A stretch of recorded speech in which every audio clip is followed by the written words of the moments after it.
도토의 이야기 나라.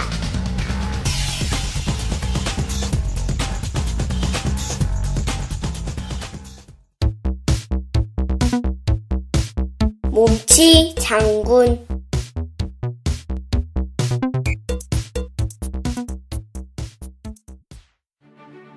지금으로부터 아주 오래전 외적들의 노략질이 심하던 조선시대 어느 해안가 마을에 몸치 장군이라는 게으른 장군이 살고 있었어요. 몸치 장군은 어렸을 때 과거 시험을 통과하여 해안가 마을을 지키는 장군이 될 수 있었지만 장군이 된 이후에는 게을러져서 군사들에게 지시만 할 뿐 먹고 마시고 자는 일 이외에는 관심을 두지 않는 게으름뱅이가 되었어요. 봄이 되니 더 잠이 오는구나. 잠이나 더 자야 되겠다. 몸치 장군은 어찌나 게으른지 일찍 잠든 날에도 해가 하늘 높이 떠오르는 정오가 되어서야 잠자리에서 일어났어요.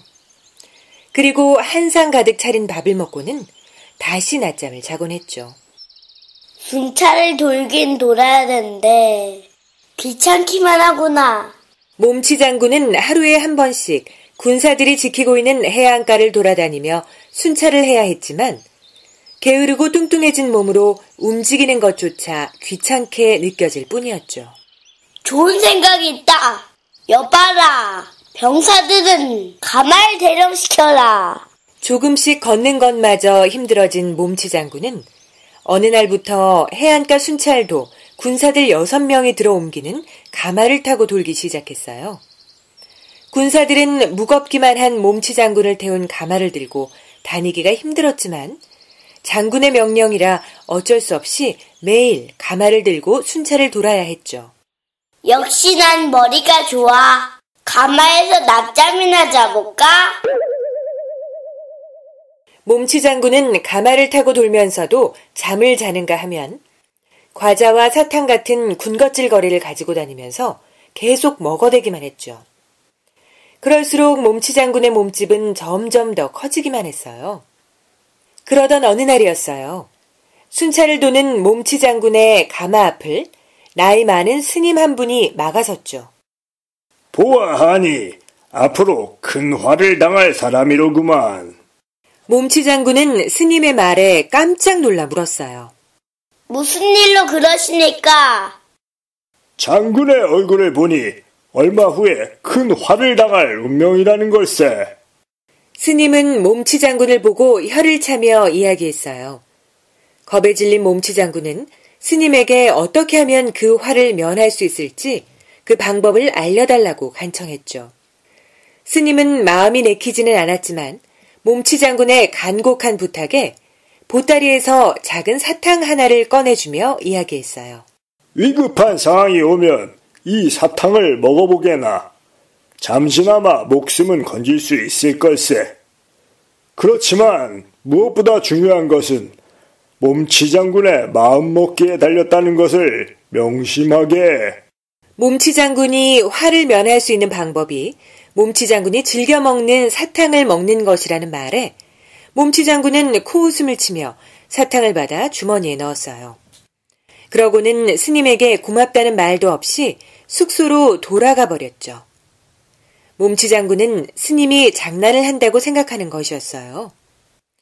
그리고는 스님이 이야기해 준 것도 까맣게 잊은 채 다시 먹고 마시며 게으른 생활을 계속해 나갔죠.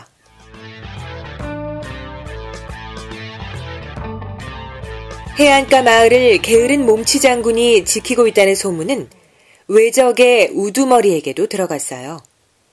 외적의 우두머리는 몸치 장군이 지키는 마을을 공격한다면 쉽게 조선을 침략할 수 있을 거란 생각이 들었죠. 그렇게 게으른 자가 장군으로 있다면 보나마나 허술한 곳이겠군.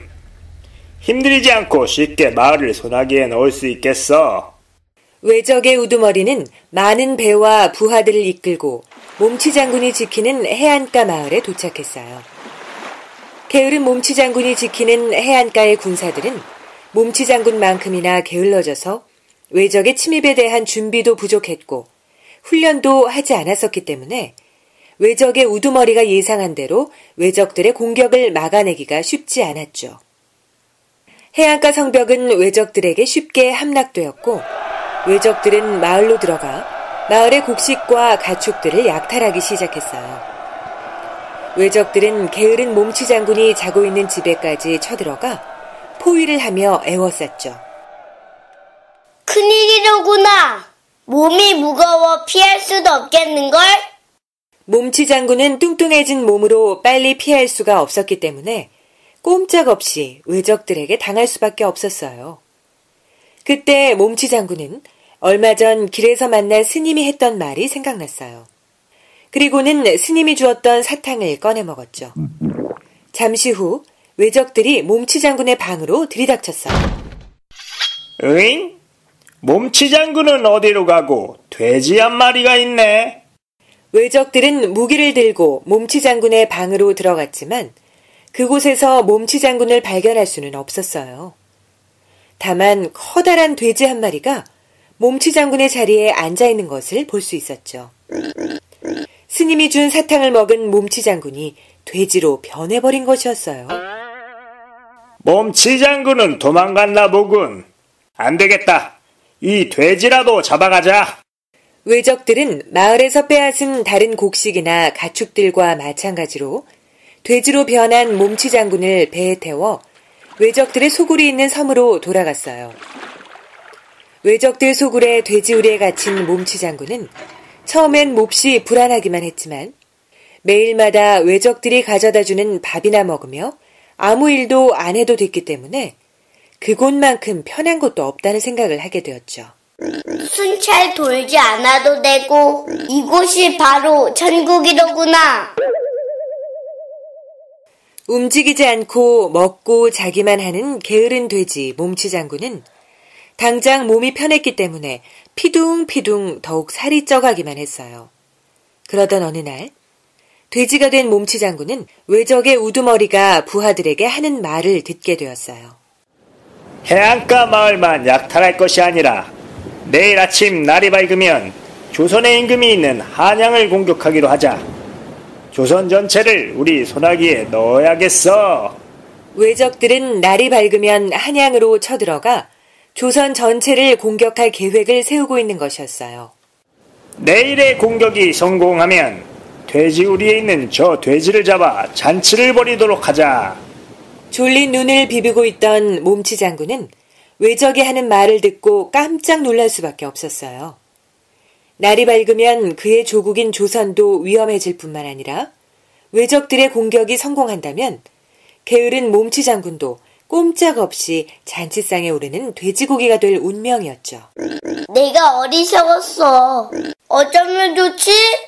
몸치 장군은 뒤늦게 자신의 게으른 생각과 행동을 후회했지만 돼지가 된 몸으로는 어떻게 할 방법이 없었죠. 그렇지만 그대로 가만히 당할 수만도 없는 노릇이었어요.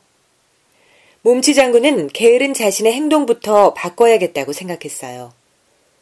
모두가 잠든 새벽, 누구보다 가장 일찍 일어난 몸치 장군은 부지런히 우리를 둘러싼 울타리를 이빨로 갉아내어 우리의 바깥으로 빠져나올 수 있었죠.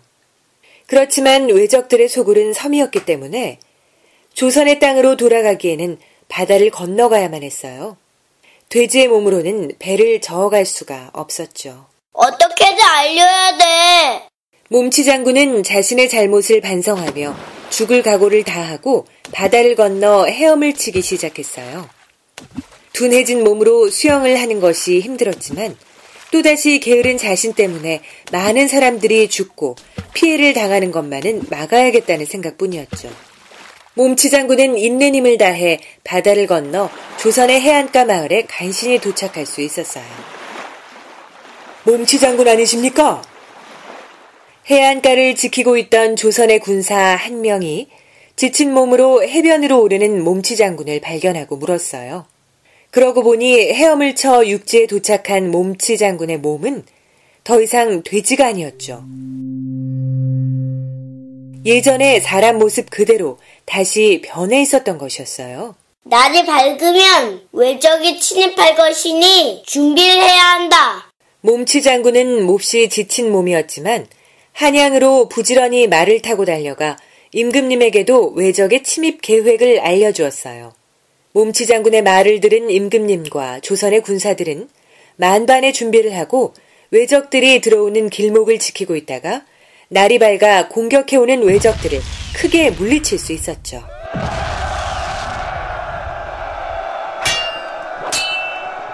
아니, 이게 어떻게 된 거지? 우리 계획이 모두 들통났다니.